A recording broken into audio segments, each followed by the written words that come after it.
Good morning, everybody, and welcome back to the channel. So we're back on the fertilizer shed project, and they got a lot of concrete poured. Looking really good. Greystone Construction's erection crew is here, and they're going to start building all the wood framing for the roof, all the walls. So a lot of cool stuff's going to happen fast. They said in about 2 weeks they're going to have a roof over this building. So what we're going to be working on is the pit. It's all poured. Here it is. Turned out really nice. A lot of concrete there.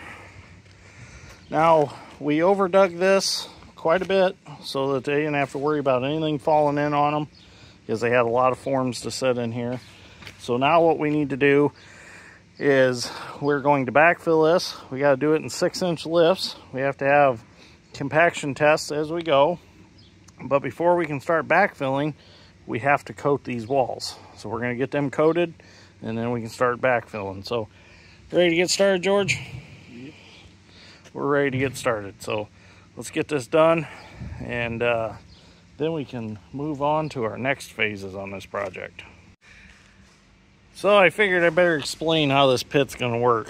So this pit will have some sort of, I'm assuming probably a drag conveyor in it, probably all stainless steel for being it's going to be in fertilizer. But these pockets right here, there will actually be I-beam that's set in these pockets. And then the railroad rails will sit on top of them I-beam.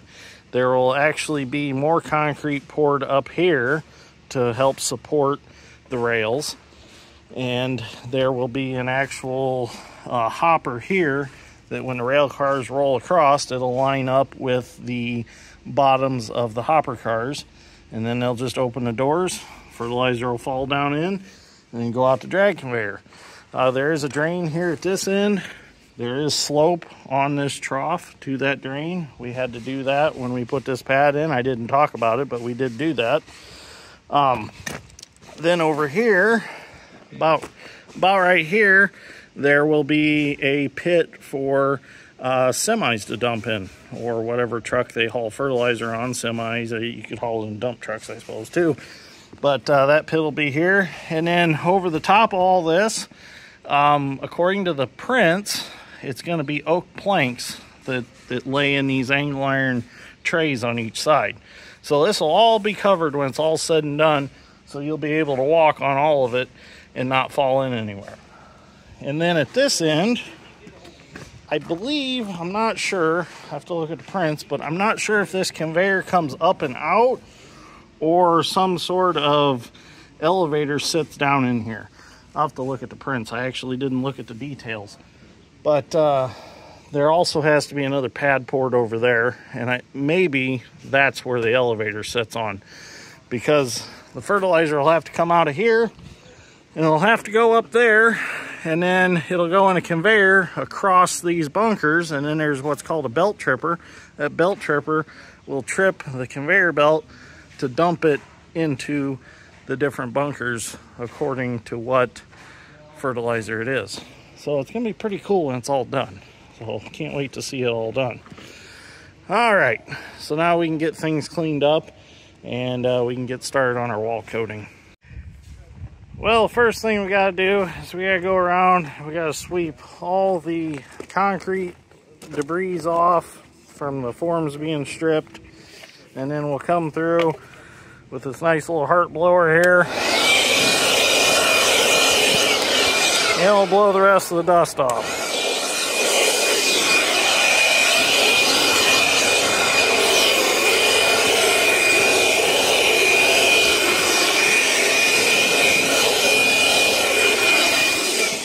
Now we'll get our coating, we'll roll it on, and seal these walls. Okay, so we've got our bucket of water shield here, and we're going to start rolling it on the walls. Get your roller in there and get it nice and goobered up. And just start getting it on that wall. Just roll it on. You want it good and thick. You need to fill in the little imperfections in the wall as you go.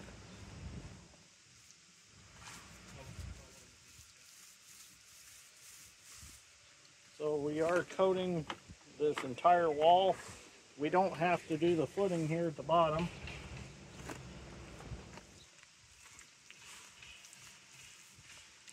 Just the wall itself. Now really our soils here, where we're at here in Indiana, it never really gets wet up here this high. But this is what they require, and this is what they want, so this is what we're going to give them. It does help keep moisture out. I mean, there is moisture present, but it's not like this is in groundwater or anything like that.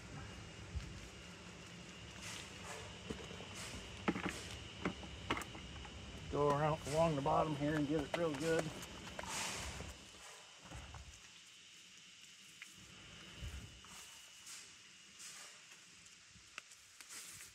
And that's how we do it.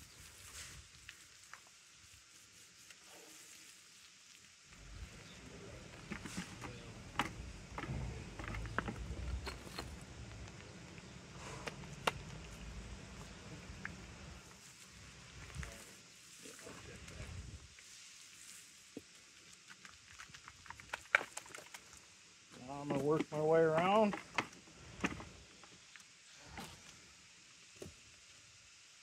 You can start at the bottom or you can start at the top, it doesn't matter.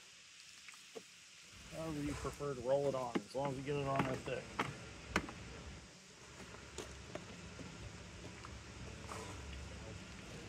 See, like that one right there, you got to really work it in there real good.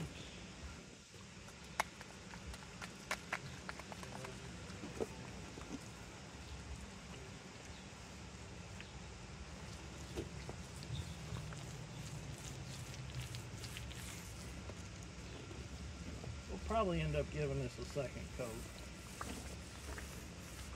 Right here, it's not absorbing it very well. Just like paint. It'll soak it up, and then the second coat will seal it the rest of the way.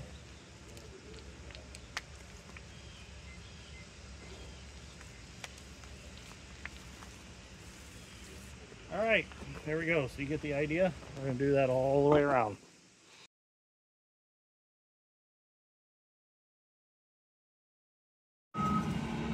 Well, we got that wall coating all rolled on. Looks really good. Turned out nice. So now what we're going to do is George is going to push a little bit of that brush back right there. And we have to clean up that pile of railroad ties that I threw out when I was digging this pit. We kind of left them lay there just so nobody could drive through and drive off into this pit. Now, since we're going to backfill, they're in the way. So George is going to get those moved, and then as soon as those are moved out of the way, we're going to start backfilling with some of this material. Now we can only come up just above that footing down there. That's all we can come up for today. And then we will get a compaction test tomorrow. The nice lady from the compaction testing company is scheduled to be here. Excuse me. She will check that, and if everything's good, which it should be because we're using the same compaction equipment that we used over there, everything passed with flying colors. Once we get the green light, then we can start our 6 to 8 inch lifts. And we'll work our way all the way up with our compaction and backfill, and we'll get this backfilled. Then after that, we have to pour some concrete. We have to pour some approaches for where the trucks will dump. Now, where the trucks will dump, I didn't mention this before, there will actually be a steel grate built above that hopper. So when they drive across, they don't fall through, but the fertilizer falls through. There will also be a steel grate above the spot where the rail cars dump also. All right, let's get going on this. He's got the forks on. He'll get them railroad ties out of the way, and then we can proceed. So I kind of failed to mention that at some point we will switch our backfill over to stone because we do have to do some concrete work on this pit for the approaches. So we'll probably stay down 6 to 8 inches with the sand in some spots and then backfill that with stone. But you'll see that when we get to that point. A few of my viewers have asked why we don't backfill completely with stone. like we built these pads and stuff underneath all this concrete. The reason we don't backfill completely with stone is because we have sand here that packs just as well and meets all the specs for the concrete just to sit on that sand. If you have clay, you're going to want to put some stone under it so you have drainage. Around here with our sand, drainage is not an issue. We're very fortunate to have the amount of sand that we do. We say that on the excavating side of things, but we're kind of unfortunate when it comes to the farming side of things because it takes a lot of water to produce a crop on our sand. But for the excavating purposes, our sand in this area is great. I mean, it's a very, very good packing sand. It just works great for masonry on top of it. So kind of answer those questions a little bit. But they required stone in the blueprints on this project, so if that's what they need, that's what we're going to give them. It's not our call to just put sand under the concrete. They wanted the stone, so okay. George has that about cleaned up over there, so we'll start moving some dirt, get some compaction going, and get our first raise.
Getting little Richard to help backfill with because it was a lot to shovel. We couldn't get close enough.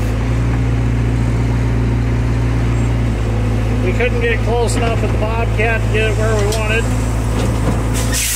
So we figured we would get little Richard and use him to get the sand to where we needed it, because we can dip it up and stick it out there.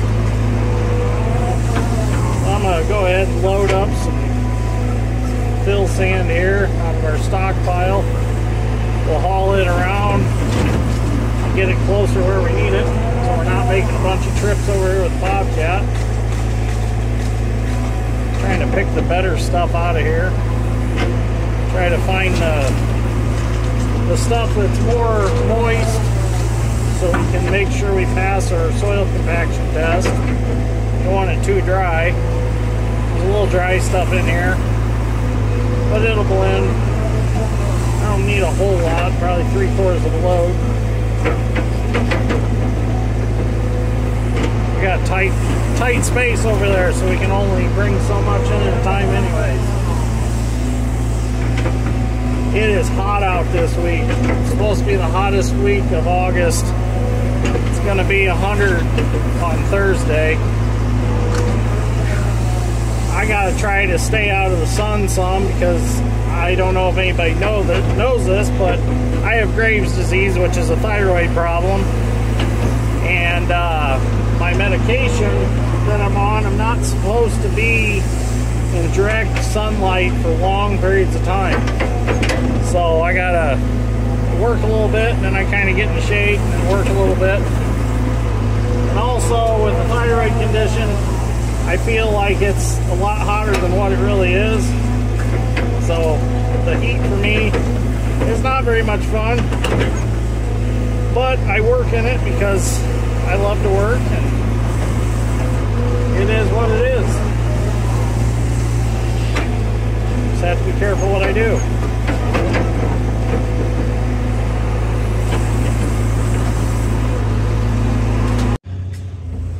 Alright, let's place some of this sand.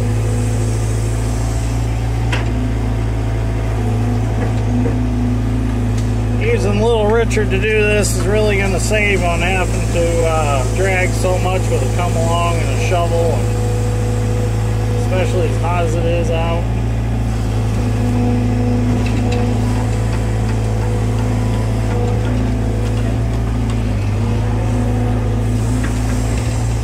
If we had a JCB teleskid, we could drive up and squirt the boom out and be able to reach some more to backfill. But we decided to go with another Bobcat instead.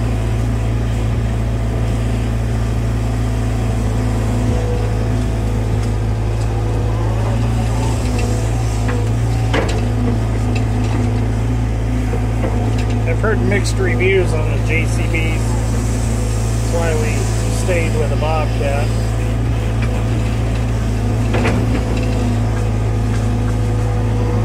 We know the Bobcats very well. This will be our third one. Had two T300s and now this T870.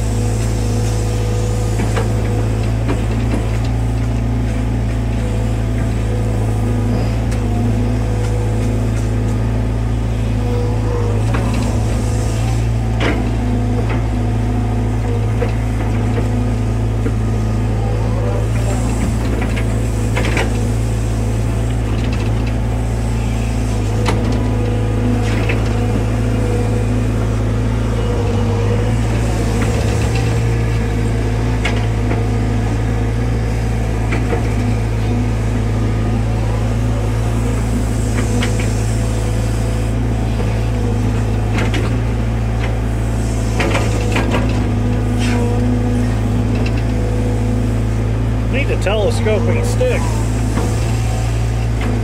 They did make them. Extend the sticks for mini excavators. I've seen them. It'd be cool to have one on this.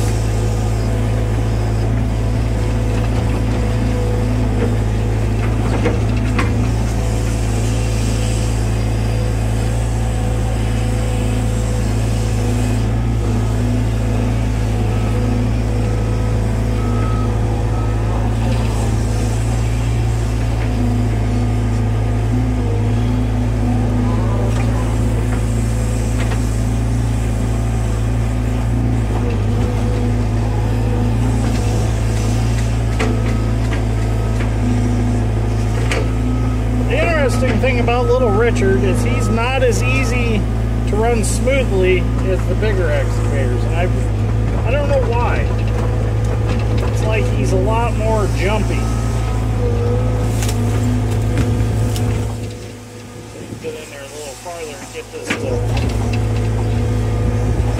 this over there to George. It's a tight area right here to work.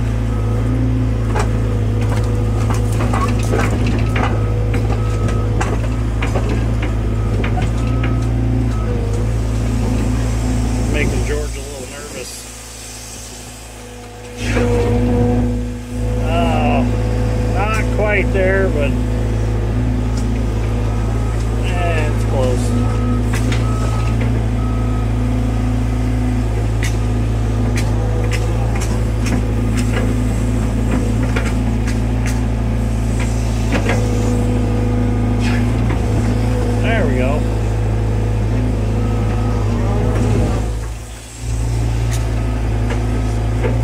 Can't go any farther because the edge of the hole's starting to break off.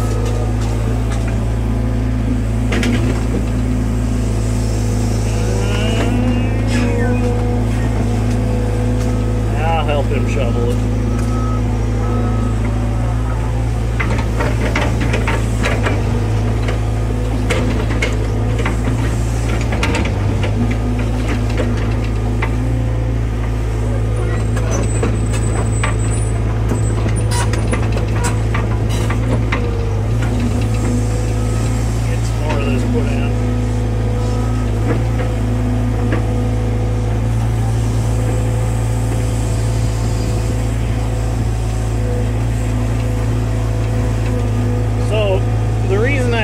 Like that is to help distribute the weight better for the rail cars, since the rail car is so heavy sitting on that bit. That's why the pad sticks out like it does on each side. Gives it more load bearing strength.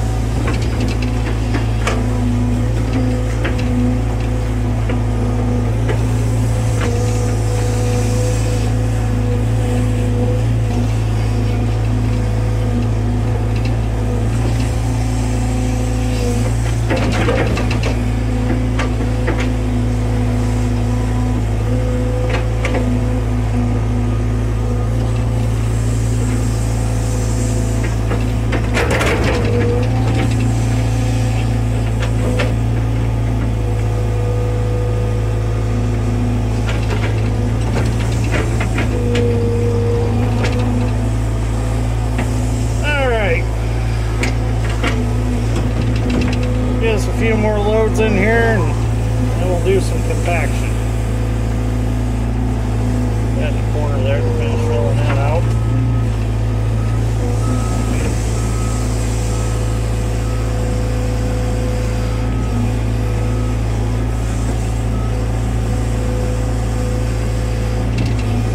There we go. We'll finish the rest out with hand tools. Well, we got our first lift of sand in. Leveled out. Now this don't have to be the grade or anything, we just got to eyeball it. So now we can take the whacker plate compactor and compact it. I really like playing with this. It's like a push mower for dirt, really. It's kind of what it reminds me of. It's like mowing the yard, but compaction instead of mowing.